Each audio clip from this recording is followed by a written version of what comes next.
we go. And we're live. So, hello. Welcome, man. Thank you for coming in. Fuck, it feels good to say that. I've been trying to work on this project for a few years now. It's a long time coming, but thanks to my good friend and partner, Carlos Banales, this has come to fruition. It's been, this might be a little bit overshadowed, just because we're in a pandemic right now. There's definitely a lot going on in this world. Unfortunately, there's people that have lost their lives through the pandemic or through other means, specifically, the things that we're seeing on the news lately. But it's a crazy time to be alive. Everybody keeps saying that. I'm starting to believe it. But let's change the narrative for right now. Again, I'm really happy. This is in regards to myself. I'm Jesus. With me is Mr. Alfonso H, father, husband, business owner, tattoo artist, and brown person. Am I missing something? Damn, man, no. You made it sound pretty cool. Well, Thank you. oh no, thank you, man. I know you told me a little bit earlier off the mics that this is something that you're very supportive of. I appreciate that. I know you don't do a lot of this, so I don't take that for granted. But yeah, let's get into it. Obviously, we're in a quarantine. We're in a pandemic. How have you been dealing, bro? Well, first, thank you very much, again for having me, and your show.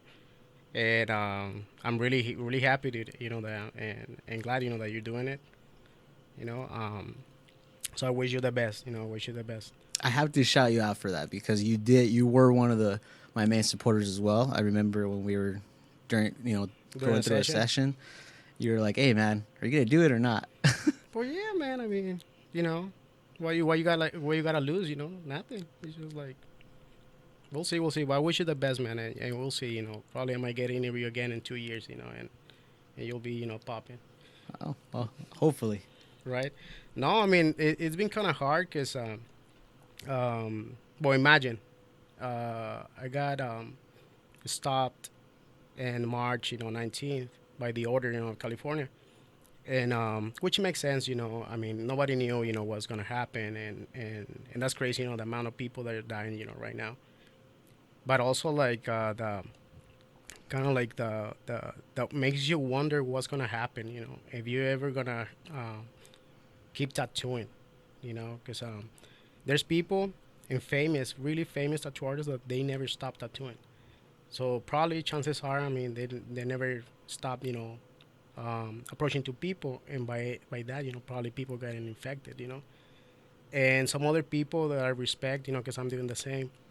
We decided to stop, and I'm a father of three kids, and my wife, she has a heart condition too, so we're kind of like taking care of that stuff, and so I took responsibility as an artist, as a tattoo artist, and as a business owner, and I just stopped, and then the besides making wonder what's gonna happen, but one day you felt that you were on the top of the world, because you were doing it, you were can be considered a working artist, which is very hard to approach, and I feel very lucky to do what I love and have passion, up to this day.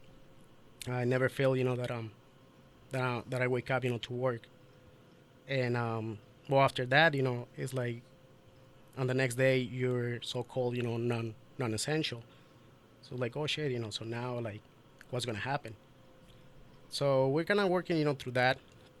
I was talking to my wife the other day, and we were kind of like joking about it, and I was like, you know what, like I think I've been going through kind of like all the phases, kind of like the anger, because I'm not gonna lie, at some point I gotta angry about it, and then desperate, and then kind of like I came out to my senses, and I was like, you know what, like, let's deal with this, you know, and right now, like, I'm kind of making peace, with it, and you know that's another thing that I was gonna say. I've been lucky enough to being legitimate, for all these years, that I got a little support, of the state due to that stuff. That goes to all the business owners out there, all the tattoo artists that they don't claim taxes. dude, now the day, the time to do it. I mean, So you were able to get some financial aid from the relief packages that were sent. not the whole thing, Not the whole thing. but I apply everywhere. Okay. There's things that people don't know about it. They don't know about it, about like small businesses, care aid. And It's possible. it's possible. You just got to do the work. Exactly. Okay. Exactly. So that was a little help right there, and having the support of all my clients, like they had appointments, and after the first month, because I thought I was gonna be stopped for 2 weeks, and then it happened to be a month, whole month. So after that, I text all my clients, because when I got stopped, I got like 3 months and a half of appointments. So I talked to these people and like, you know what, this is completely out of my hands. We can even, wait on this, or I'll be more than happy to give you, the deposits back. And I mean, the money is yours, I haven't touched it. And, or if you want to, kind of reschedule it, I mean, I'll honor, the deposits. And thank God, everybody has been understanding, that we're like, no, cool. Like, no pressure, this is completely out of your hands. We know, we understand. Just let us know when you're back in action. So that's probably one of the things that made me get back, to on my feet, kind of like, okay, there's a future, this is not Seeing it. the light at the end of the tunnel. Exactly. Right. Exactly. Well, that's kind of like I've seen that also. Like my barber, they closed down too.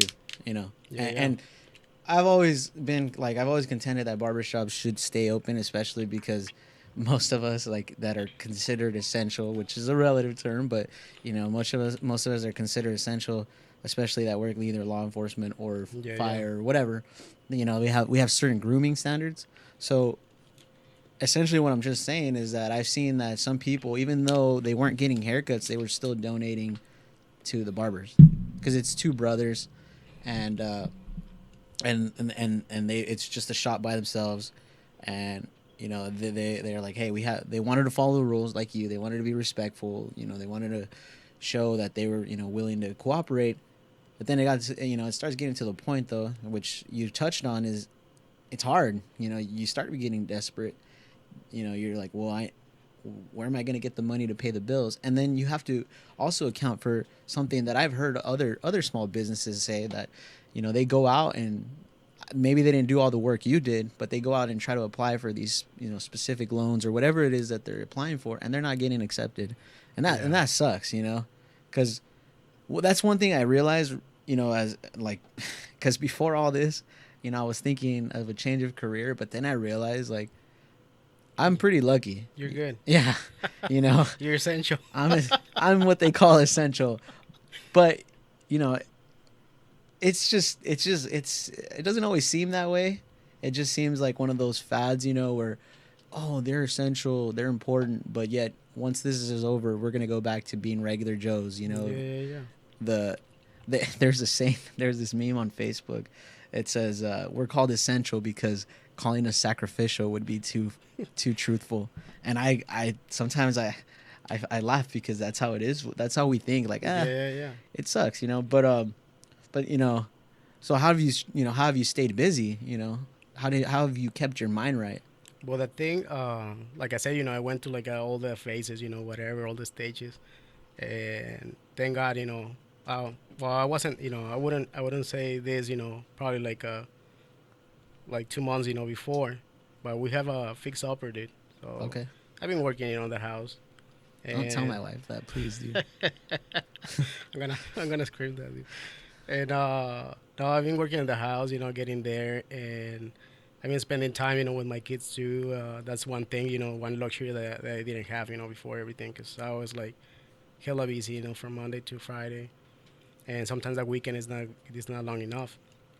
So I've been kind of helping my wife, with the kids and stuff, and I got back, in painting. So I've been painting and sketching, talking to fellow artists, too, and kind of like getting ready, like talking about getting some shows ready, like all my friends, like showing, like painting something related with our experience, on this pandemic, and stuff like that.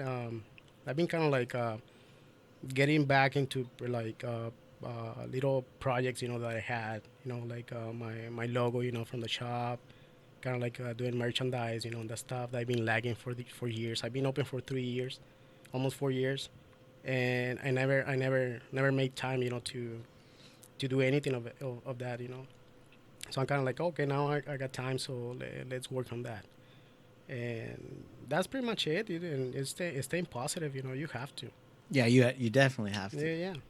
Because and it's so tricky to talk about these kinds of subjects, because there's so many people that have certain beliefs, and they kind of criticize the way you think sometimes, depending on which side of the fence you're on.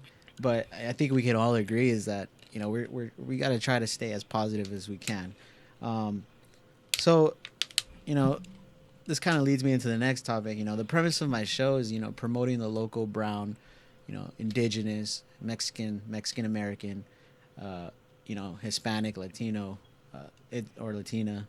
It's showing, putting us on the map, Yeah, yeah. because there's so much talent out there that goes unrecognized, and I feel like we need to be represented more, and that's really the goal, So I mean, I feel like we need more representation of on all media platforms, and whatever. Like, people need to know that, hey, we're just as talented. It's not that we're better, because that's nothing to do with my goals. I'm not here to prove that one ethnicity or one race or one color of people is better than the other. That's not the goal at all. The goal is just promoting people like yourself, showing them like, damn, this guy's talented, this guy's badass, or this girl, whatever.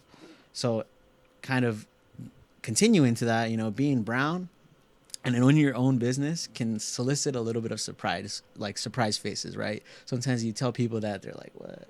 Because you're a brown guy, you're not really expected to own businesses, right? But then when they see that you're tattooed and you're brown, I'm pretty sure you've gotten some nasty remarks for that. Would you agree with that or no? Oh yeah, man. I mean, ever like before being a tattoo, a tattoo person, you're always, kind of like the weirdo, the creep, like As an artist, as an artist, I've been always into punk rock too, so you're kind of like, okay, my sister, I call her weird, and she's an artist. She's cool, dude.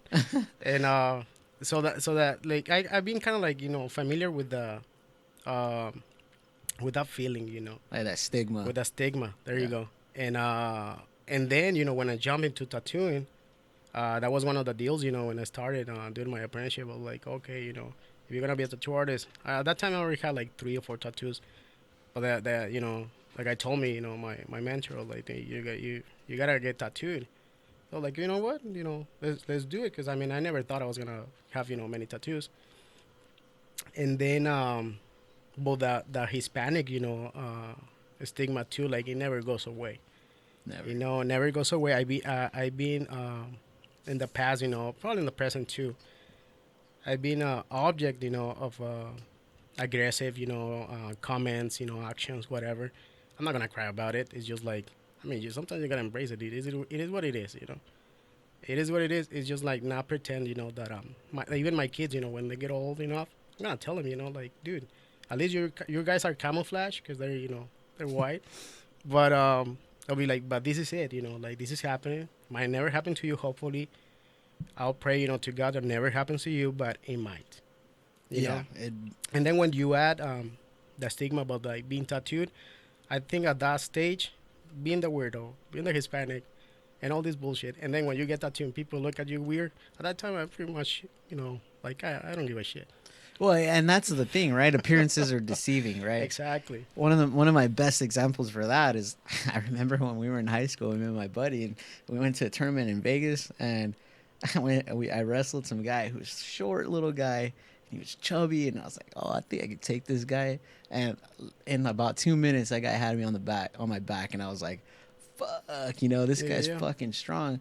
So I mean, I think that's that's also one of the coolest things about it, dude, is that I know they say that we're not here to prove people wrong, right? But I definitely love proving people wrong.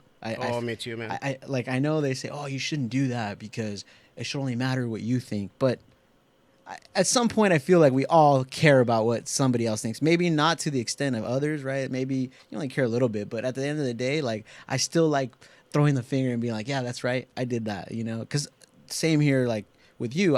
If you look at me, I don't look like your prototypical person that works in the field that I work.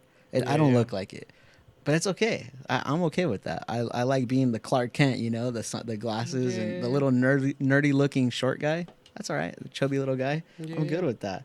But I mean, it must be awesome to be both. You know, be a brown guy with tattoos and a business owner. And I just think that's badass. it is, man. Especially when people have this kind of idea, about your persona, and the way they think you live, and then they find out, like you working, and then they ask you like, oh, what you do for a living then, and they're like, oh, I'm an artist. Oh, for real? Because a lot of people, they don't sometimes they don't believe it. They're like, Yeah, I mean, they're I've like heard for that. real. They're for real. Like, what you do for a living? I've heard that because they say artists don't make money, Yeah. right, or whatever. I'm like, no, this is what I do for a living. And oh, really? So you tattoo every house? Oh, like, no, dude, I own this studio. And they're like double and shocked, like, they're like, damn, this guy. And then you start talking, I'm like, damn, he's an artist too, like he has like he paints too, he's just, and it's just so on, and sometimes like, I used to get some kind of like a satisfaction, seeing people like surprised. I think there's a little bit. Now, Yeah. I gotta tell you, like some guy told me years ago, like the older you get, the wiser you get, and I'm gonna be 37, this summer, and I think like some most like things that I used to look, at like in the past, like now, I mean, if you like me, you like me. If you don't, I mean that's okay too. You I know what I respect mean? that. No, I respect that. I've actually kind of gone through like a personal growth myself with my work. It's because I've never been a vocal person. My dad has always taught me like lead by example. You know, lead by actions. You know, That's the best way you could do it, dude. and I've always been that way. I've always been quiet. My buddy, he's like that too. I've always felt like being a silent leader is good. You know, but in certain things, I feel like you need to speak up, and then you need to learn. You know, you need to grow, right? Because that's part Yeah. of about getting older, getting wiser, getting smarter, realizing that certain battles aren't worth it. You know, Exactly. and You get I, to choose. You get to choose. exactly, your and path. I 100% agree with that. But like I told you, I definitely enjoy it a little bit. Like when people like, oh wait, you do that, yeah, and you just say like, no, It's kind of like breaking the chain, or not even breaking the chain, but kind of like making worth all the sacrifice that your parents did. Like Exactly. like me coming. I mean, amen, brother. when I came here, dude, honestly, I didn't spoke a word, dude, of English. So I was like, I used to do my homework twice. When I was in high school, I used to do it first in Spanish and then I translate into English. Dude. So every time when I hear my brother-in-law, like kind of complaining when I was in high school, I was like, dude, you don't even know.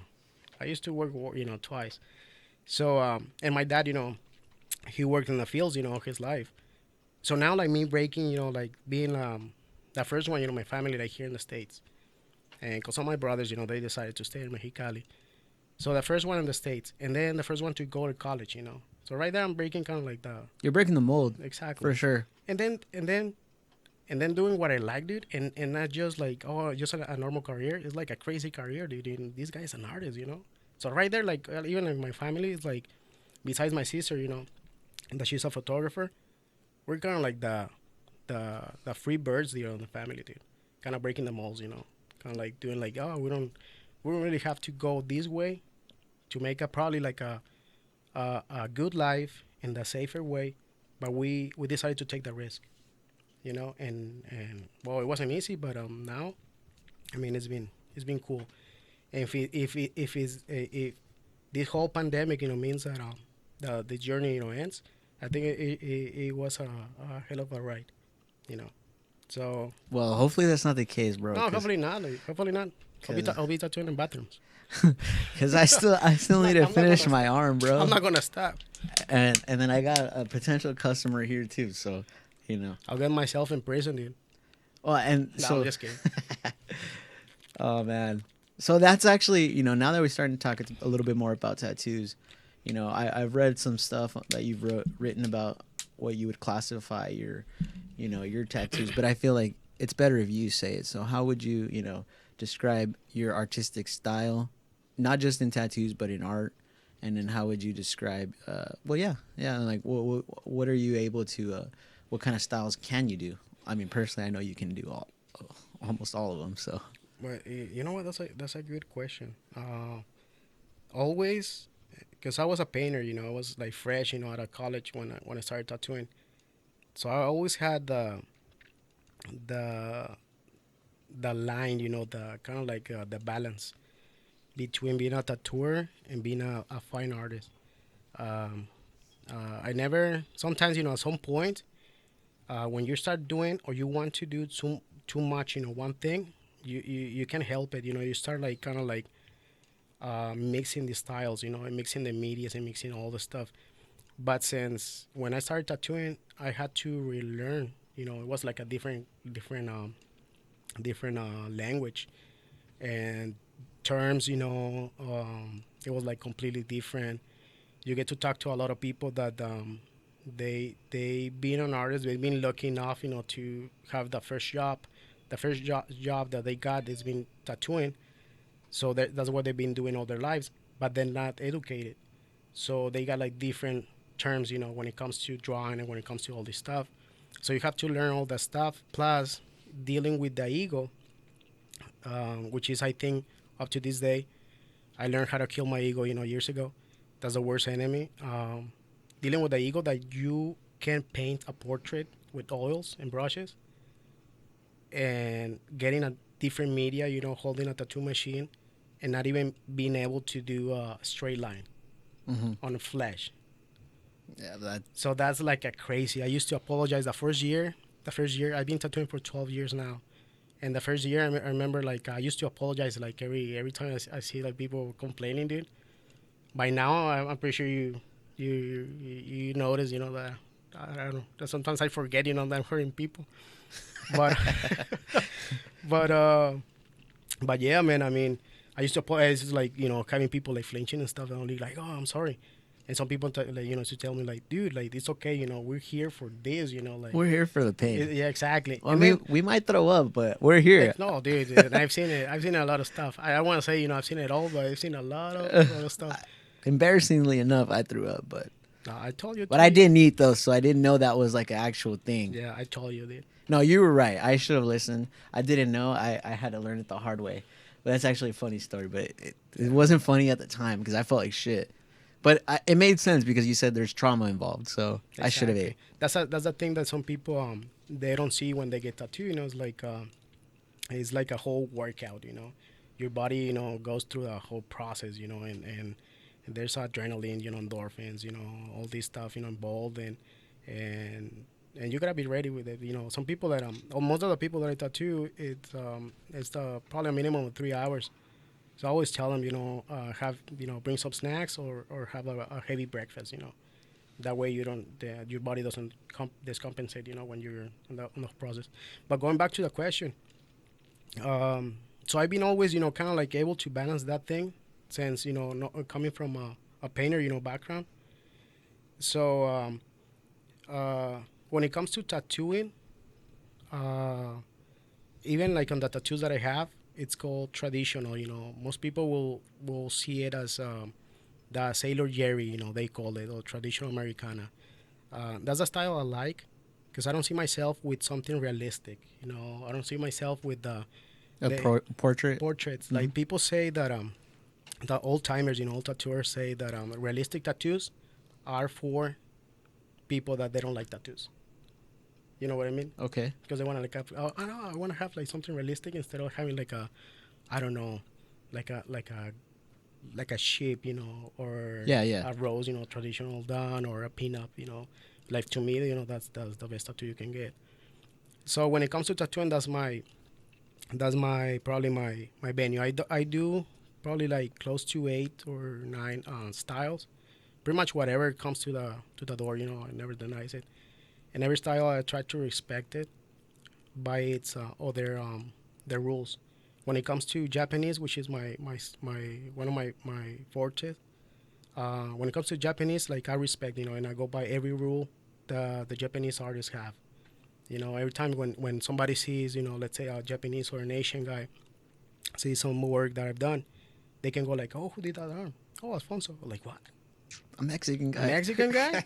You know what I mean? So, and I wanna have that. So when it comes to Americana, same thing. Every rule.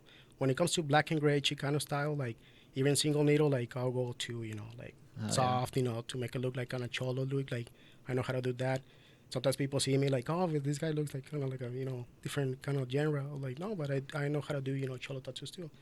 So I mean, for everything, colored portraits, colored tattoos, like I try to do a little bit of everything, and tribal too, and even lettering. With the time, for at first I wasn't really interested in doing lettering, but with the time, I mean, I kind of adjusted, because tattoos, like I just like how everything, I mean, looks and works, and the whole thing. I mean, I'm involved, my whole family, is involved in this thing, so that's what we breathe, that's our bread and butter, so so that's what. And when it comes to that, I kind of go like by every to every style, like respecting the rules, and, when it comes to painting, um, that's a different. I do a lot of oil paintings, mixed media, whatever, sculpture a little bit when I have a space and the time, and I like to on that media, I like to do. I like to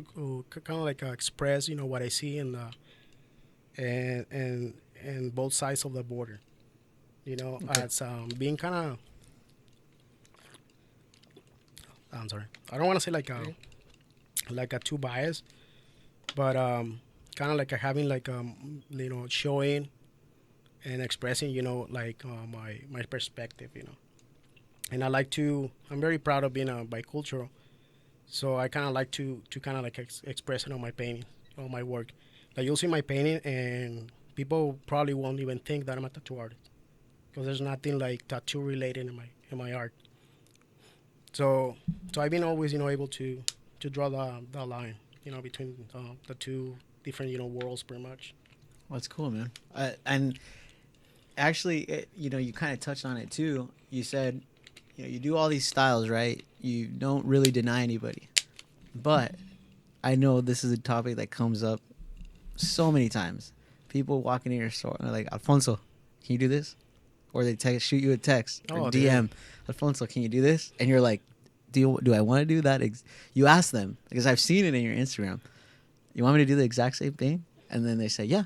And you're just like, That's one thing, dude, because I mean that's crazy. When I started tattooing, not even tattooing, when I started being an apprentice, um, comparing to nowadays, it used to be easier.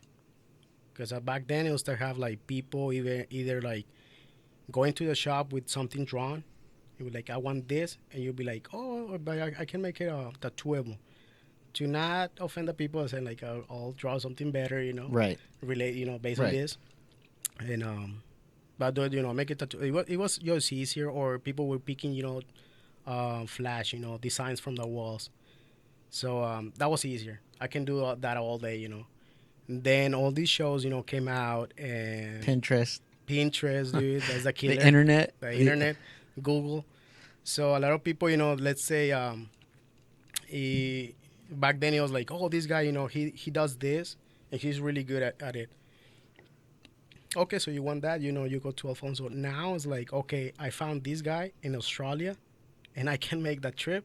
Let's go to Alfonso and get that same, copy of this tattoo that's the guy from Australia. And some point, through the whole journey, of course, you want to get exposed. You want to do the cool pieces, right? So you kind of like tell people, like, oh, okay, I'll do it. That was me years ago, and probably that shot I shot my foot. Uh, so I got to the point where it got out of control. Where people now they just go to this thing and like, oh, years ago, I want this and that, so I just stopped doing it. I was like, okay, I can use that one as a reference, but you don't want to get something that's already done. And also, It happened to one guy, gave me this reference, and it happened that I knew the artist. And I told him like, oh, this guy has a minimum, $2,000. You're gonna pay me $2,000. I'll be gladly to do it. And they'll go like, no, no, no, no. I want you your style, right? Yeah, And because everybody charges, like depending on where the zone, for And, sure. and I'm pretty sure you guys have the same thing, like depending if you work in a big city, of course your paycheck you'll be. Yeah, yeah, for Yeah, the 100%, it's the yeah. same. I forgot how it's called, but yeah. So same thing in the tattoo industry. So I told this guy, that thing. He was like, no, no, you do you. And I was like, yeah. So that's what. So I've been doing that, and now a lot of people, that they came back or they come back, they already know what they're expecting, from me. So like, okay, it's freaking Alfonso. Like, he doesn't like, copying shit anymore. So by now, I'm kind of okay. I'm kind of okay. And I like, I've been doing more traditional and Japanese. So tattoos, so they give me, all my clients give me like free range. So that's always nice. It's always nice. Which I don't use for those styles. I don't use other tattoos As a ideas reference, as a reference. I just go all the way like tattoos, Japanese ideas. I just go all the way to the old vintage, tattoo prints. okay. So from there, yeah, that's what I use. No, you when I first met you, because we- I had my own experience with my own tattoos, right? Yeah, yeah. One was good and one was not that great. And then when I met you, because I did my research before I got tatted again, and I made sure like I vetted, like I was looking, and I was primarily looking here, but then then I started looking outside the valley, and at that time when I started getting tattoos, you weren't in the valley, you were out of here, you were in San Diego, I believe. And so it wasn't like my options were limited, and even so, the options are limited down here anyways. You can probably go to San Diego, and there's probably, I don't know, like Thousands. shops. Right here there's maybe 10, maybe. And one of the things that you've always been 100% real with me is like telling me like flat out like I don't think that's gonna look good, you know, or let's change it a bit. You've always been 100% like, okay, that location, I don't think it's gonna work in that location. And that's really hard to find, because like nowadays it seems like more people are worried about, okay, yeah, I'll tattoo wherever you want it. They care more about the money. I may be wrong. I don't want to misspeak, right? But in my previous experience, that happened once, and I just want to say, do you think that still happens now? Like, you think that you're setting yourself apart from everybody else? It does. I mean, that's something that you can't help it. Of course, like the longer you're in the game, the more authentic you're gonna become, and unless that you wanna be a fake, for the rest of your life. But that's one thing. Like I remember, at some point you have to prove yourself, and you get pushed, by the artists, fellow artists, and you get pushed by the client sometimes, and you get asked a lot, like why you saying no, like you don't know how to do it, or you're not experienced enough and stuff like that. I did a portrait of something, and it was like a double challenge. It was a color portrait and a cover up, and it came out immaculate, dude. Not to throw flowers, to myself. It was years back, and that was like. I'm good with confidence, by the way. I'm good with No, that. that's good. That's good. You want your artist confident. Yeah. That was my thing. I was like, okay, now I come, all these years, preparing myself, studying all these styles and all this stuff. Finally paid off. I made this guy a cool tattoo, and for me that was like it set me free, dude. Set me free. From now, even like that was a year when I opened the shop. Was in the first year. So all these years that the shop has been open, and thank God, still like popping. Uh, I think it's like I don't have the pressure. Like I don't have to show anybody, that I know how to do this. I don't have to prove myself to nobody anymore. So You were that able to let go of that ego exactly. that you talked about earlier. So I focus, more into like the complexity of the human body, that how design my flow, the shapes on the arms, the rib cage, back, legs. That's why being able to do like bigger pieces now. I went from like the project yourself, that we're doing. It's like I went from doing like little things, somebody that probably I won't see again, to returning customers, that they want sleeve, and as soon as we finish one sleeve, they want the other one, and Yeah. as soon as they finish the other sleeve, they want one leg, you know. And sometimes, some of my clients got more tattoos than I do, so I've been focused more in that. So it's like, and people like honesty. So when you tell them, you know what, that's just not that bird is not gonna fly, and they like that. They was like, you know what, you're the artist, and I was like, thank you very much. What do I know? I'm just a professional, right? So I was like, thank you, for taking my advice. Let me tell you why it might look better. And then I show them, a couple examples or whatever, and so far, people respect that. So by the second time that they go, they already know. They just tell me like, hey, Alfonso, I want an eagle, I want a snake, and I just put it together, And I tell them like, just give me references, I go off of that. But yeah, I think it's that, dude, the confidence and just that feeling of freedom, that because I have let go, work to, some projects like some people that we don't really have chemistry since day one.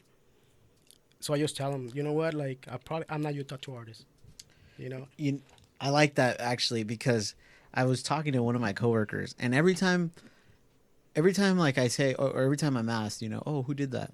I always tell him like, well, hold on, dude. Before you go off and hit him up, and make sure you guys are like, make sure that's the style, or the style you like, or find something on his Instagram, look it up, do some research, because like you said, right, you're gonna put this on your body, it's gonna last forever. Like you want it to look good, and I think you need to do your due diligence as not only like obviously your talent speaks for itself, but as a consumer, we need to be able to like, hey, is this the style we want? And because at the end of the day, once that thing's tattooed on your body, that's your fault. It's a responsibility, dude. Yeah, and it's your fault if it didn't come out good because you didn't speak up your mind, or you knew from the get go that just because it's cheaper doesn't mean that the quality's there. Yeah. And I know you always talk about that in a lot of your posts. So I believe me, bro. I respect that. Yeah, Like, good. and that's one thing that I feel like you said, chemistry. Yeah. I feel like we like. I think in the beginning, you were a little bit apprehensive of me, which is okay because I'm a very quiet guy, But I feel like a lot of people generally are. But then like once people get to know me, not like to toot my own horn, but I feel like I'm pretty down to earth and I'm pretty open and I'll talk about anything. And I'm not one of those I don't have any evil in my heart, I'm all about pushing you guys, like we're talking, like one of my buddy that's helping me with this project, like without him there's Yeah, yeah. nothing. I, I'm the one, like you said, I'm the one that's looking good, but the guy that's making it look good or making me look Yeah, good yeah, yeah. is behind the camera. So I respect that. I feel like you need to have more artists like that. It's just like that's why I try to give youngsters, and advice, all these kids that now, because now like all these industries like being, overcrowded, getting overcrowded. But so I tell them, dude, like this is bigger than you. Hmm. We like in some cultures, tattoo artists are or they're considered like shamans. Like Yeah, for sure. we're that guy, from the tribe, and he's the doctor, he's the shaman, whatever, and he does tattoos. If you want to get tattooed, you get tattooed by that. So you got some other cultures where even only the monks, tattooed. So it's just sacred, and then here in the States, with we're in a capitalism, system. It's a business, but also like we should guide people, because what we're doing, it's aesthetic, it's to improve, psychologically and physically, it's improve the image of a certain person, It's like there's the plastic, surgeons, and now tattoo artists, that's why it's a big responsibility, because a little selfish action, like might be, I really want to tattoo this Virgin Mary, and you talk the client into getting a Virgin Mary, either that guy is like, I don't know, might not be even religious. Hmm. That's not cool. You know what I mean? Only just because you want to get paid and you want to have it in your portfolio. I get it. It's like, no, dude, come on, you got it. Personally, I have thousands of pictures on my portfolios, dude. You know, I haven't updated my portfolio since 2018. That one in the shop, the physical, and then the Instagram. You know that there's pictures that I don't post, Yeah. even though I tattoo every day. So it's like it's not about that no more. The fame, like what's fame, you know? Like no, dude, you're doing like this is best. This is bigger than you, and we should carry this this flag, you know, like with respect, you know, through the craft. And at the end of the day, that's what I tell my clients. They see a tattoo and they're like, oh fuck, you know, like this is pretty cool, dude. And thank you so very much. You know, like no, dude, you know, that's your project. I'm just a delivery. You know, I'm just a delivery guy, dude. You know, like I'm just FedEx right now. You know, Carlos, you're just the delivery guy. You're there you go. FedEx, bro. Hey, dude. Hey, but those people are important, Everybody, bro. everybody has a place, you know, Yeah. in this thing. No, hell We, yeah. we're all gears, dude. So yeah, that's what I tell them. So that's what I try to advise all these youngsters. You know, tell them like, dude, you know, like carry the torch, you know, with pride and respect, and don't ever tell you know the people whether they should get tattoo or not. You know, only if it's like a really bad idea, and save them, you know, from that. But if it's not, I mean, you just gotta guide them, you know, on what's best for them. You know, at the end of the day, they're the ones, you know, putting food in our tables. You know. I mean, you're like, I'm going to reiterate, your work speaks for itself. I mean, we touched a bit earlier too, like you're booked like 3 to 5 months in advance sometimes. Obviously not right now because of this whole state, but Yeah, yeah. you know, that's how good your work is. That you may very well be the only like artist in the valley that's actually booked that far in advance. Maybe, I don't know. It seems that way, but I mean that has to be something to be proud of. That you know, regardless if you know once this pandemic's over, but you know, hey, I'm good for like months in advance. Yeah, And yeah. that's something that Hard work. yeah, you established that. Yeah, You hard did work. that. And that's badass. Cause not that's like one of the questions I ask. Like when they ask who you are, I'm like, oh wait, but he's got like 3 to 5 months in advance. So if you want to book something, talk to him first, and then And go there. yeah, go there. Like I always make sure I say that, and like talk to him, and then if you vibe, all right, cool. But I'm warning you, it's got like 3 to 5 months. Because I think the most you've been like what 5 months in Like booked. 5 months. Yeah, that's pretty impressive, bro. Yeah. No, sometimes you know, like I remember one day, I go home, you know, tired, and I was kind of like complaining. You know, I never complain. And my wife, you know, looked at me and she was like, dude, like I remember like years ago, you know, you wanted to be booked, and now that you've been booking all these years, and I was like, well, yeah, I get you. You got a point. But you're a family man, so you keep it balanced, right? You take Oh, period, yeah. you take weeks off, right? You Yeah. like you took December off, right, for like a couple weeks. Yeah, I try to take the holidays, you know, in my kids' school, you know, the vacations, so we can spend time. And not just that, it's just like I believe the quality counts a lot. So when So you you need those feel, mental breaks. yeah, when you feel like burnout, I feel free, you know, to cancel, you know, tell people, you know what, like I'm not I'm feeling not this. in the right mind, you know, and they don't understand. That's something too that I noticed, you know, like never. I mean, I've done, you know, so many mistakes, you know, of course, and that's something that I learned. One of the mistakes that I learned, you know, from is like never work tired, because you start like doing poor decisions, you know, and you're Hundred just not percent. thinking right. So They tell us that in our field. so now imagine when somebody's waiting for you, has been waiting for you for 3, 4, 5 months. The least I can do is being 120% ready for this guy. I can be hangover. I can be, you know, I try to sleep good, you know, when I have a big piece. I go, you know, even when with lunch, you know, sometimes, because I know it's gonna be a long day, because that's the least I can do for this client, you know. So I try to keep that, and that's why I take breaks to kind of like, you know, make my wife, you know, keeping the fire, you know, because sometimes, you know, she hates me because I work too much. Of course, I'm pretty sure you know about that. Yeah, no, yeah, my wife would probably sit here and agree with you that I work way too much. Yeah, yeah. But like, so you know, what are some of the challenges for somebody trying to be a tattoo artist? That sounds terrible because I know it's much more than just being a tattoo artist. But like, what are some of the things that like challenges they're gonna expect to face if they're gonna really do it and like be for reals about it. Commitment has to be. You have to be committed 100%, and the people that I've talked to that they wanna learn how to tattoo, I tell them.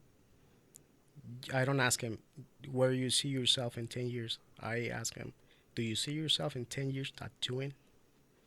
Because this is gonna be your profession. It's like the Japanese. Some people they have the same job all their lives. That's why they perfection it. One craft, because that's what they do. And I tell them, you see all these guys making bank, whatever. All these people, uh, fakely, post stuff on Instagram, saying like, we're balling, whatever. Most of the time, it's like, no, it's a lie. It's a lie. If you're that busy, you don't have time to party. Mm-hmm. You don't have time to post stuff, on the social media. You're not looking for clients, giving like half price, whatever, or deals. Like, no. I mean, I tell them like the first 3 years, you won't see a penny. You won't see a penny. So you better keep your job Okay. and then make it work while you tattoo, while you apprentice, on there, whatever. And then once you get your machines, you start tattooing people. Don't bite more than you can chew. Start, small. So it's a whole thing. It's a whole process. And then once you start tattooing good, then eventually you're gonna get, busy, and eventually you're gonna get booked. It's inevitable. Like you can help it if you're that good. Even if you like, there's people that no, I like walk-ins, because I like that rush. Like I don't know what's gonna come into the shop. No, dude, if you're that good, eventually you're gonna get booked. Right. So it's a hard. It's like an artist. Any artist. Career. It's not easy. You just have to be commitment, and thinking. Having that little thing in the head that one day is gonna pay off. One day. But Rome wasn't done in one day. I know we talked about confidence and everything, but would you say that there's been a time where you thought, you know what, maybe it's time to call it quits?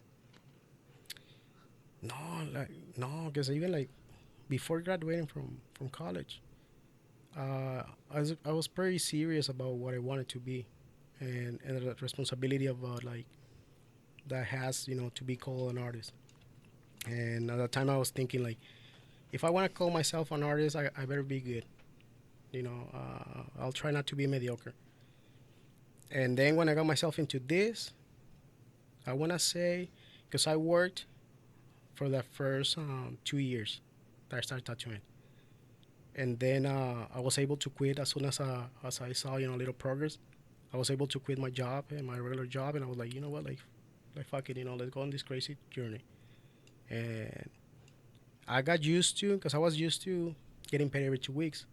And then it was like, damn, I make money, I make bank 1 week, and then I don't I don't make a penny, like in 3-4 months. So then you kind of balance that thing, get used to that, kind of like you gotta get smart in your finances, all this stuff. I got many friends that they don't know how to manage, their money. Yeah, some of my friends would tell you that I probably don't know how to manage Yeah. it, but I'm learning. My wife's here, she's teaching me. I mean, that's like I said. I think it's a lot of people, they're caught into the whole idea of like, oh, I want to be a tattoo artist. Well, they don't have any idea. That's kind of how I felt like when I first got into the podcast. I thought, oh, I'm just gonna do it. It doesn't work like that. Exactly. It's disrespectful to the people that have come before you, that have laid the groundwork, if you haven't done your homework. Exactly. You have to do it, and you know better than I do. You've been doing this for 12 years. You said you opened up your business in 2016, right? November 2016.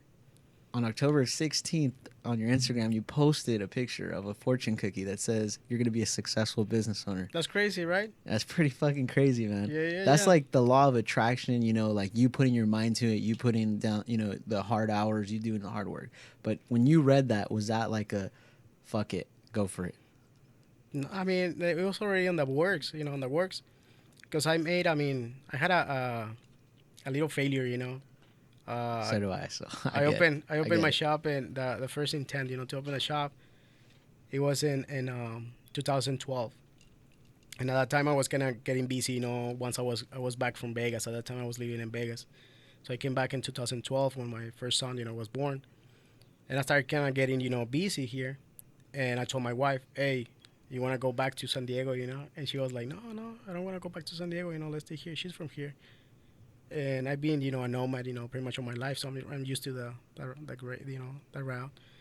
So I told her like, "Oh, so you don't want to go back to San Diego? No. Well, let's go to Mexicali, because I don't want to live in a little town. I want to, as an artist, I need to be in a city.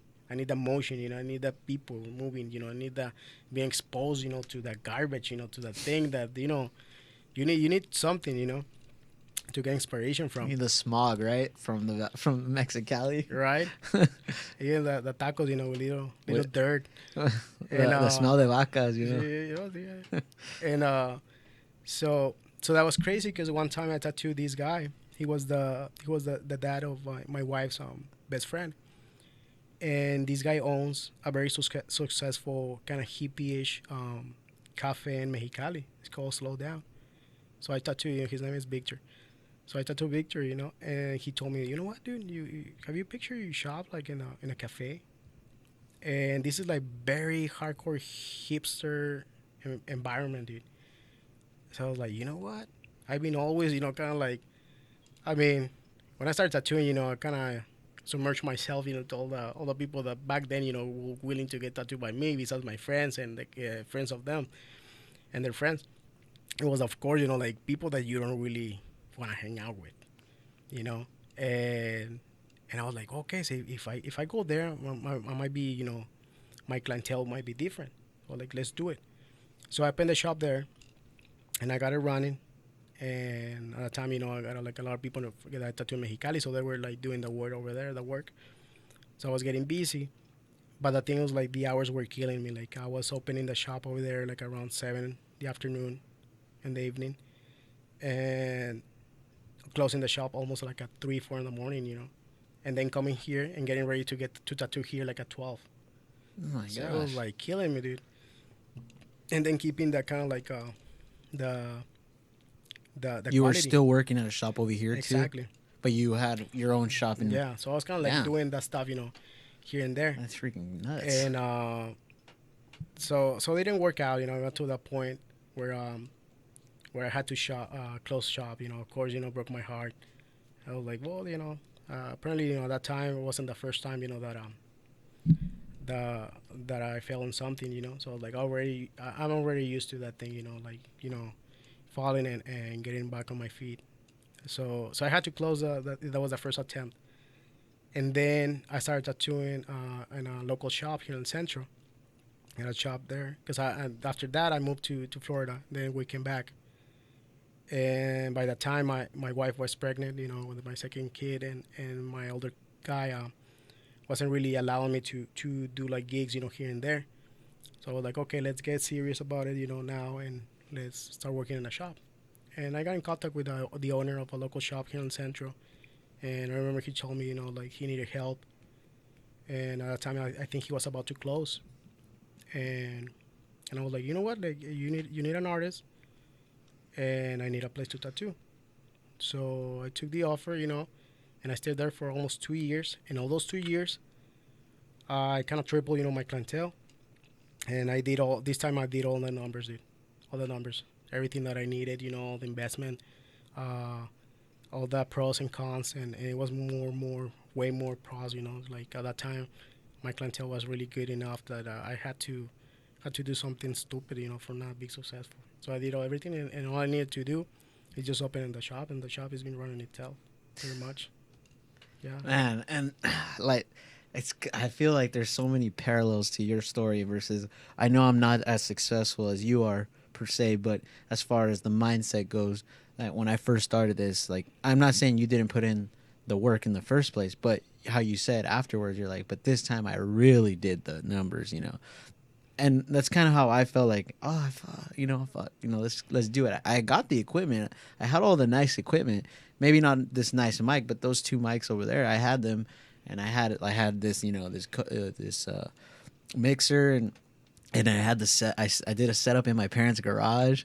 That's where I started, and but then I didn't like. There was a point where I started to lose like because I didn't have like a concrete idea. Like I didn't have a set goal of what I wanted. I thought if I just did it, it would just happen. But No, but it doesn't work you like that. have to. Yeah, You you have to you to have have to. something. You fucking have to. And I, over the years, like people have told me, oh, you know, you should still do it. And it's like, yeah, but I need to do it my way. Like you said, I need to do it my way, and I need to do it. And unfortunately, but fortunately, you know, during this pandemic, you know, I've awoken something. You know, that motivation that I lost, like I've awoken it, and I wanted pay homage to everybody that's done it before me, which is why I've been studying like interviewers, which why you know I want to like look up shit. Like even though you didn't know I looked it up, I want to be able to be No, like that's good. That's good. I mean, you have to. Like I said, like I told you. I because mean, I don't want to be mediocre. mediocre. I mean, if you're gonna do something, do it right, right? Hell yeah, 100%. And in your case, I mean, what you're doing is journalism, dude. So I mean, I was watching the Avengers: The Endgame last night with my Oh, kids, and okay. I was gonna ask like, you're not gonna interview somebody about like quantum physics, not knowing everything about it, right? Exactly. No, you're right. So that's the thing is like You gotta know a little bit about it. when I learned in college, about like your art pieces, and like I remember this teacher telling one time, was like this instructor, telling us one time, was like, you cannot be ignorant about your work, Mm-hmm. and that can be applied it can apply in anything, in everything. Like in your case, that you gotta know, whoever you're gonna interview. So that's good, man. No, yeah, Yeah. and it took me like a couple years to realize it, Yeah, but 'cause otherwise it will be like party town, yeah, for no real. direction, just everybody like talking bullshit or whatever. It's like, yeah, no, that's good, man. Back in 2010, dude, you won an award for for the Latino Museum of History, Art, and Culture for your piece, a tribute to La Mix de Culturas. Now, how much did that mean to you? And have you Oh, won other awards? Because that was the only one I was able to yeah, find. yeah.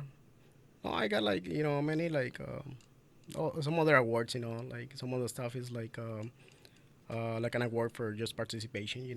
In group shows and some But that one had to have meant something a little bit more because of. boy, imagine having your piece of art, in a museum. I mean, that's an achievement, for somebody as a whatever you do.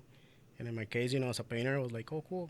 Because I mean, I had shows. Even I just had a show, last November over here in IBC, and like right now it's like a second nature. But back then, I mean, it's something like because I have everything at home and everything. It's like it's some kind of like a legacy, something I can show my kids, like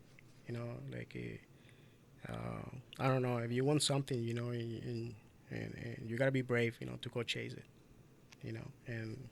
and that's pretty cool. That's pretty nice, and that was by accident because I got this gig. I used to get these back in the days when I was more active. I used to get emails, from people who doing all this stuff, and I got this email from this journalist over there in Los Angeles, and she was asking for artists, and I got recommended by a friend, and I was like, you know what, why not? So I sent her the picture, I sent her the painting, and next thing, I knew it was like the show was on, and then the next show I sent another picture, another painting, and I couldn't because at that time I was a starving artist, so I was like either like kind of going to the shop. I was working at the shop in San Diego for like 3 days, and hoping for somebody to walk into tattoo. So I didn't have the money to go to LA. But on the second show, I got invited in that museum. Even was ambassador from Chile. Yeah, at that time I think it was by Villaraigosa, the mayor. He was there, and all these names, that I missed to meet. But I guess my piece was there. Dude, that's sick. So that's Man. pretty cool. That was pretty No, cool. hell That's a pretty yeah. cool feeling. Fuck. Unfortunately, didn't pay the bills back then, but But still, though, when you look a back on good- your life, it's a good memory. It's a good Yeah. memory. It's a good accomplishment. You said you've tattooed in San Diego. You told me you've tattooed in Florida. Is there anywhere else you've In tattooed? Vegas. In Vegas? Yeah, yeah. You've traveled all over the country and stuff? No, I try to. I try to. Even like on the way back from Florida, me and my wife stopped over there in Austin, visiting a friend. So I got to tattoo there too. Um, I think when I started, kind of like getting into the traveling thing, My son was born, so I had to get serious about it, you know. And after that trip, you know, that we took to Florida, I saw that my wife, you know, like she wasn't ready, you know, for the big change, and I kind of took my kid away from the, you know, his routine. And at that time, he was 2 years old. So I saw this, and I was like, okay, maybe it's time for me to settle down, you Mm-hmm. know. And that's why I settled, you know, happily here in Centro, you know, kind of representing you in Perry Valley.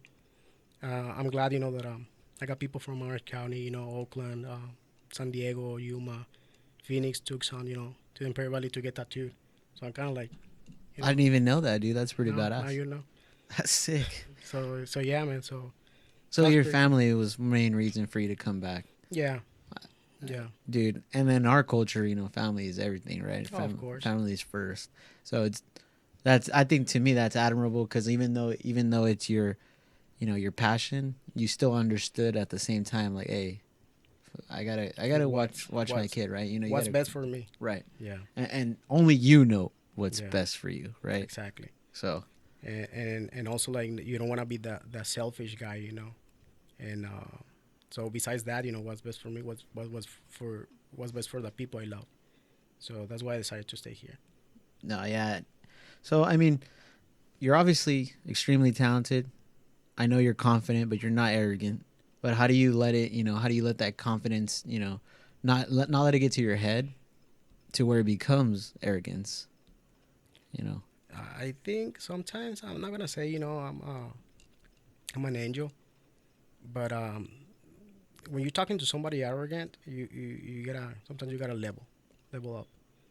And I try not to. I don't like talking, you know, um, too rude. You know, sometimes. Um, I think if you are what you are, and you don't have to. Like I said, you know, like I told you before, you starting the interview. You don't have to scream the world. You know what you're doing, what you're really good at it, or you're not good at it, but still you're doing it. I mean, if you're doing it, you know, and you're busy, of course you're good. But I think it's you don't have to say it. You know. I mean, like you said it before. I let my work speak for itself, and and if I been, you know, book all these years, you know, it's because, you know, of course, you know, I'm good at something, so I don't need to tell people. You know what I mean? Yeah, I get it. So so yeah, man. I think that's my that could be my way, you know, of dealing with my ego and arrogance, you know, whatever, or confidence, you know, without getting too arrogant about it. I think that's my way to deal with it. It's like I said, you know, I'm getting wiser, or probably I just don't pay attention to things that I used to pay attention, you know, more, you know, back in the years. Like right now, it's just like I just go with it. It's like the way I see it, you know, as a tattoo shop owner. It's like we just offer a service, you know, and it's a pretty cool service, by the way. But it's like you don't go to a mechanic shop, and the mechanic is not gonna come out all cocky, you know, about it. He's not gonna be like, hey, what the hell you do with your car, you know, like, oh, you don't know how to drive it or whatever. Like they're gonna ask you like, hey, you know, how can I help you? So it should be the same thing as the two shops, you know, like we should treat people. I should treat people like what they are, you know, they're just people, and we know nobody's better than nobody. Respect, bro. Respect, yeah. Respect. I like it. I know we touched a little bit about this. I mean, this is we're getting close to the end of the interview, anyways. So you said you'd be willing to answer it. I know in several conversations that we had, you know, your industry isn't immune to the same kinds of problems other industries have, right? Like as far as jealousy, greed, or whatever. Oh yeah. Um, there's a certain politics involved, right, with tattooing, but it's probably more so like kept a secret with you guys, right? Because it's like certain like nuances, like you guys just don't talk about it enough. But I watched a podcast with you once, and it was Oh yeah, yeah. playing in your shop, and that was one of the topics that came in, and a lot of topics that came in was like, oh, we're not here to just like provide like There like are a service. unspoken Yeah, there's codes. unspoken codes. That's the best way of putting it. Yeah. I mean, and we know that certain like politics can get a little nasty, but like So when you come into the field, you have to meet those codes. But like, how does one go about learning? Is it just like you fuck up and then you learn? Okay, I won't do that again. Or is there like somebody going around? Like, are there like guides in the tattoo industry? There's for me was like a different experience because I wasn't an apprentice, for years in a Okay. shop. I was lucky enough to get invited because at that time, remember, I got tattooed after my graduation, from IBC and my IBC, graduate. Yeah, Shout people, out. some people don't believe it, and and I got tattooed. So the guy, start talking about art, and he was like, "Oh shit, let me see your portfolio." So I went the next day, and I showed him my portfolio. He at that time he wanted like a mural, in his shop, and and that was a talk. And then 6 months later, this guy, Rich, to me, and he asked me like, "Do you know what? Right now, I need help in the shop, and I need apprentices, and I'm not gonna be able to pay you, but I'm gonna pay you with knowledge. Are you interested in pursue this as a career?" And at that time, I remember I got accepted to the San Francisco University, and I was kind of like iffy about it, like that time, they were like for a whole year. That's why I needed to get a bachelor's in arts. They were asking for $80,000, and I was like, like I don't know. And now that I see some friends, with their bachelors, and they're jobless, so like maybe this was a good decision, right? So I was kind of like, in the up in the air about the idea of going to San Francisco. And my sister, the one I told you that she's a photographer, she told me, dude, you probably might be really good at tattooing. You're gonna be tattooing, you're gonna be doing art, which is gonna support your other, media. She's like painting, so I was like, that's pretty cool, because you're gonna be doing art like 24/7. And I was like, ah, yeah, but I don't know, I'm kind of afraid. At that time, I didn't know how to talk to people. I didn't know where I was getting myself into. It was all crazy, kind of stuff, because tattooing is pretty much like a being in a barbershop. If you cut the hair, and you don't get the vibe, dude, probably you might not get, enough clients. Okay. But if you're those, old school, barbers, and they talk all day, I got old dude, school barbers. exactly. So it's the same thing. It's the same profession, same basics. So so I took the shot, dude. I was like, oh, fuck it. So I took the apprenticeship, and I stayed there for 7 months, and after that I went all out and moved to San Diego. And in San Diego, like, I lied, I never told them I had like a year, tattooing, because I tattooed a little bit of my house, out of my house, and so I told them like, oh yeah, I had like three years of experience, blah blah. And the lady, she was very very nice, very nice. I still get in contact with her. She was like, you know what, Alfonso, like your stuff, like your stuff. And back then, I used to dress like all nice. I was like, I like your stuff, and I like you the way you dress. So I'm gonna give you the shot. I'm gonna give you one day, and Dang, only one day. one day, Sundays, that's lowest. Okay. And I was like, from there we'll go. I took it. I was like, oh fuck it out. I didn't come to San Diego to work in a gas station, right? I come to San Diego to tattoo. So that was my mindset. You had to pay the price. Exactly. I was like, if I needed the money, and I start and I need to work in a regular job, I'm just gonna go back to the valley. There's no way for me to be in San Diego. Mm-hmm. If I'm gonna end up doing something that I can do over there in back home. So staying there, I got so much like experience. Like I got to tattoo with these people, that they've been tattooing for 15, 20, 25 years, like old timers. At that time, I was doing my homework, so I knew about tattoo history and all the stuff, and I knew how to tune up my machines, and that was the thing, dude. Like, they respected that. I was like, of course they knew I didn't have 3 years tattooing, because I mean, if you got 3 years tattooing, you have to have like some certain like speed. Okay. And I was taking forever. So all these people were like, this guy is barely starting, but his thing, is decent. He got a job, in the shop in San Diego. So as soon as they start talking about me, to me, like, about tattoo machines, they were like, oh, he knows his shit. Nowadays, like, I'm surprised, like, a lot of people, they don't even know how to tune up their machines. So that's something, that I'm proud of it. So right there, I kind of finished my clientele. When I moved from San Diego to Las Vegas, at that time, I already knew how to tune up and build machines. With not build like from the that's a craft, I want to learn how to do, but at least you know how to put a machine together, from all the parts. So ever since, kind of that kind of worked for me. So all the people that have asked me for apprenticeships, the first thing I see, I mean, is like look that I look is at their work. They got potential on that. But I mean, that's what happened to me. It was kind of crazy. So I didn't have like a regular apprenticeship. I mean, either way though, what you're doing, the work you've put in, it shows obviously. I think obviously maybe you would agree is that as a society we've kind of been, as of late, right, as of the last few years, we've been kind of like nurtured to like to applaud everybody, like, hey, Yeah, you yeah, do a good job, but you don't have to work that hard. Like the hard work aspect that yeah. that you have to put in, like being uncomfortable, like you said, I only got one day, I only got Sunday, which was the slowest day, right? And then Which from there, you kind of develop. exactly, right, it was the biggest test, right? Because she probably wanted to see, let's see if he even takes the Sunday, because you knew already it was the slowest. Yeah, that was But paying my dues. exactly, you were paying your dues, and Yeah. I have this So argument at work all the time.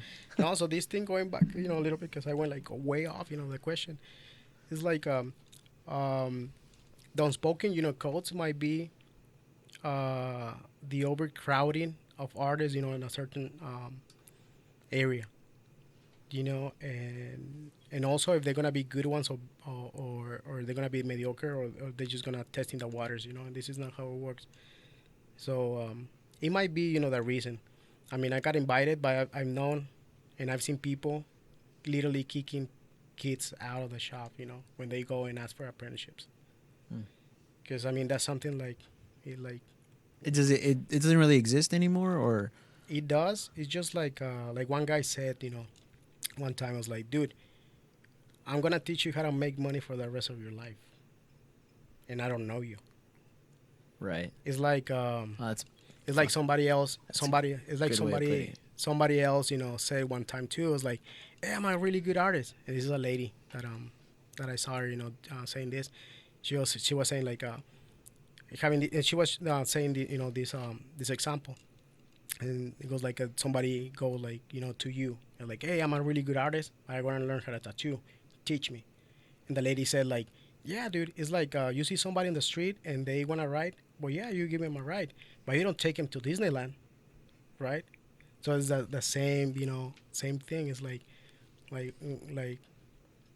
like to me it's more that like if I don't know you, and I see like you're not really there where you think you are, like why to bother, why Yeah, to you bother? want somebody honest. You want somebody hungry, humble, honest. You Somebody know, that's gonna take off your, after you, you know what I mean, yeah, like because that's you're literally it's your legacy. it's as and then that's like an offspring, so to speak, right? That's like a But baby. but it's like to me, like I said, I didn't have the right, apprenticeship, but there's people that are like, oh, who you apprentice, from, and people say like the names, oh, I come from this shop, I was an apprentice for 3 years, and they respect it, Okay, is that so typically a normal time frame to apprentice for 3 years?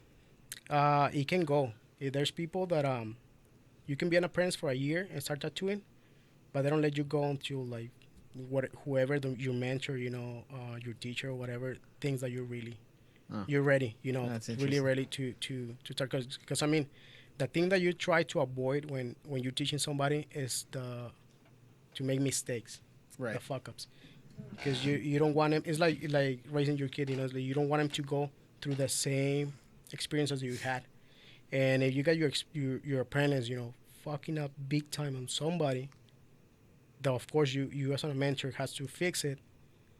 You don't want them to go through that, Okay. because that's what I tell the youngsters too. If you make a mistake, be the nicest guy ever, so the client are will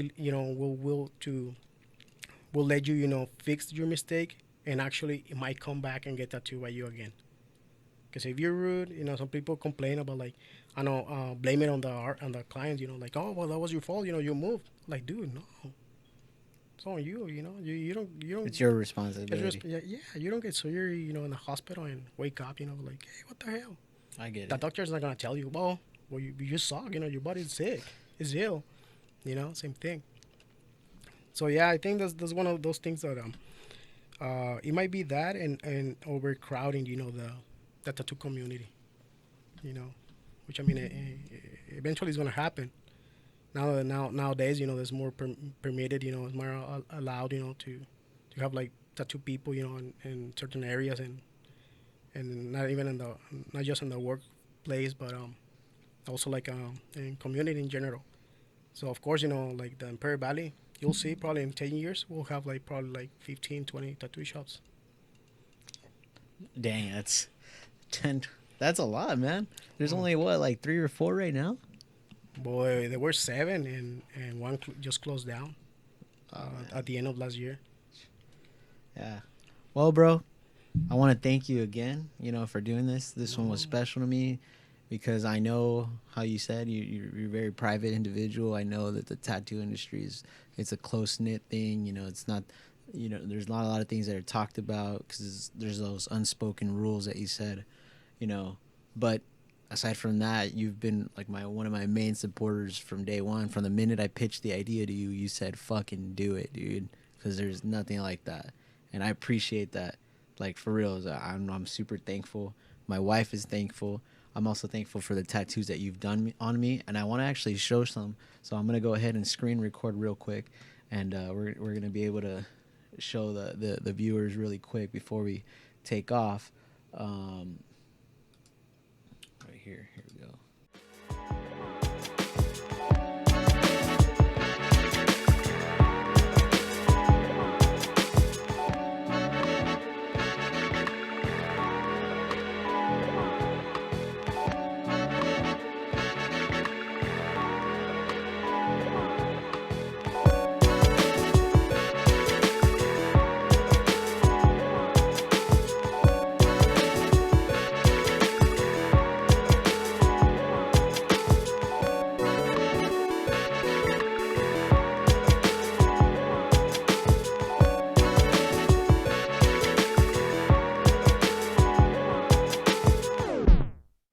So like, yeah, thanks, bro. Thank you again. This one was special.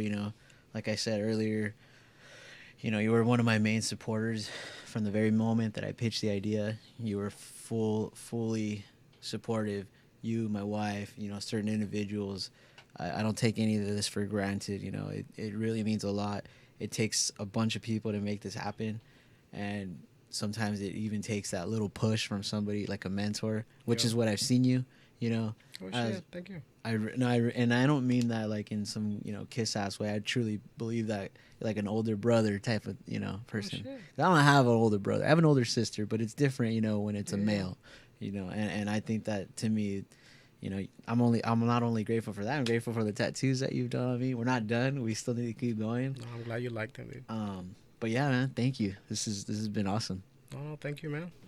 And again, I wish you the best, dude. Good Thank luck you. on your project.